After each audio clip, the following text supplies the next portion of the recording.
here. Hold on. Let me just finish. Are we supposed to blindly trust the government when it alleges gang ties without providing the evidence to back it up? Again, no, we don't know. Maybe he is, maybe he isn't.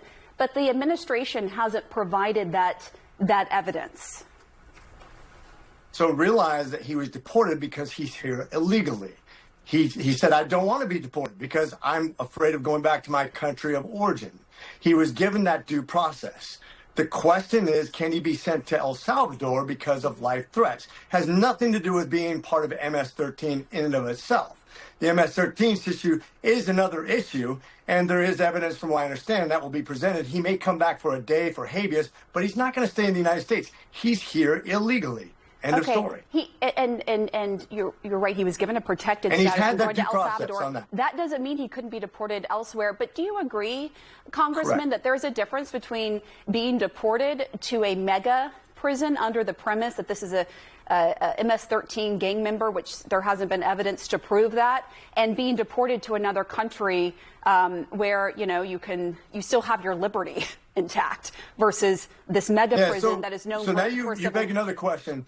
Now let's say you're going to go deport somebody to Venezuela. Let's say it's a gang member. Let's say it's somebody horrible, and you deport them there. They're going to go to a bad jail.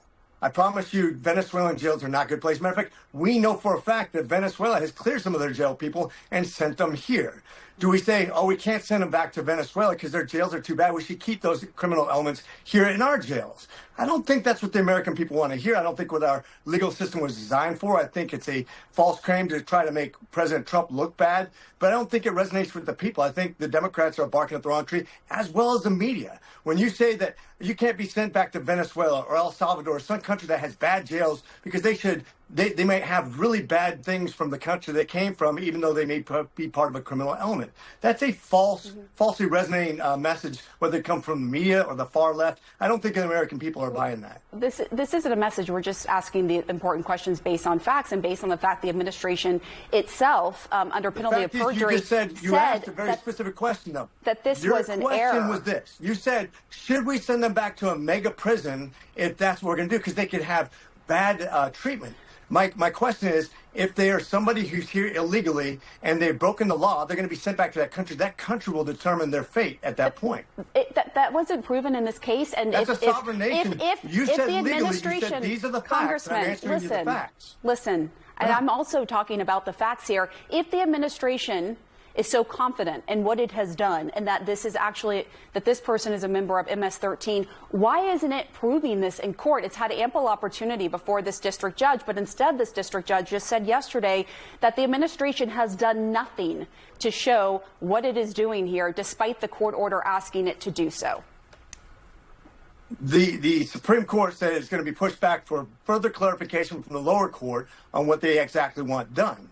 Now, I know for a fact when we have congressional inquiries or when we ask for the government to do something more, they can say, hey, this is what we're doing. But in this case, you have the president of one country agreeing with the president of another country. That individual should stay there at this point. Now, he may come back for a day of habeas, but he's not going to stay here either way. But you have two presidents who have decided that they've agreed that this person is somebody of consequence, somebody who's of the criminal element, somebody who doesn't belong in the United States, somebody who came here illegally. And you're saying that a appointee from the Obama era can order the judge that can say the president's not doing enough. Well, prove what you think is enough. That's what's going to be determined in court. Well, it will be, and the Supreme Court did weigh in and say that it agreed that it agreed with the district judge saying that the U.S. administration. No, it did not. It did not. That is false. Let me finish my sentence, Congressman. I know you're trying to create a moment. I understand you're trying to create a moment right now to try to get pickup, and that's self-serving. That's not serving our viewers. We know who's trying to commit the moment here. We know that. No, what I am laying out here is facts. The Supreme Court, the 4-page opinion, agreed with the lower court judge that the administration should, quote unquote, facilitate his return. Now, in terms of effectuate, it left it to the lower court to clarify, and it said that the president, everyone can read it, it's online, and it said that the president does have foreign